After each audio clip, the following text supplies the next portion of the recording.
Entre 2025 et 2027, le dynamisme du secteur minier devrait porter la croissance économique dans la communauté économique et monétaire de l'Afrique centrale CEMAC, selon les perspectives de la Banque des États de l'Afrique centrale BEAC. L'institution projette une croissance moyenne annuelle se chiffrant à 3,7% dans la CEMAC au cours de la période sous revue, grâce à l'exploitation de vastes ressources minières telles que le fer, le manganèse, la bauxite, le cuivre, le coltan et le nickel. Ces prévisions représentent une progression par rapport à une croissance économique à 3,6% attendue dans la zone communautaire à la fin de 2024. Avec l'annonce de ces bonnes perspectives économiques, il va falloir qu'on tire les leçons du passé avec évidemment une meilleure gestion, une gestion rationnelle de ces ressources afin qu'elles contribuent au développement qualitatif et quantitatif en termes d'infrastructures de base dans les États concernés notamment et que cela profite à l'intégration économique sous-régionale.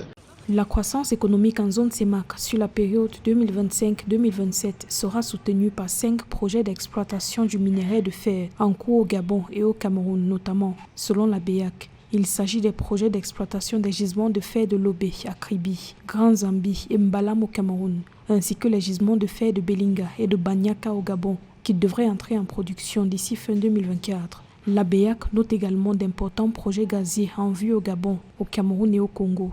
avec la stratégie de diversification des fournisseurs de gaz entamée par l'Europe. Il ne faut pas oublier le volet de l'employabilité des jeunes, mais aussi la relance de l'agriculture pour davantage réduire à une portion congrue la dépendance vis-à-vis de l'extérieur en termes d'importation des produits de première nécessité. Face au choc économique externe, les pays de la CEMAC souhaitent tirer profit de leur potentiel minier pour assurer leur croissance économique à moyen et long terme. En plus des recettes fiscales supplémentaires, le dynamisme économique visé par cette option se traduit par la création de nouvelles entreprises, le développement d'activités secondaires autour du secteur minier et des opportunités qu'offrent les infrastructures dédiées à ce secteur.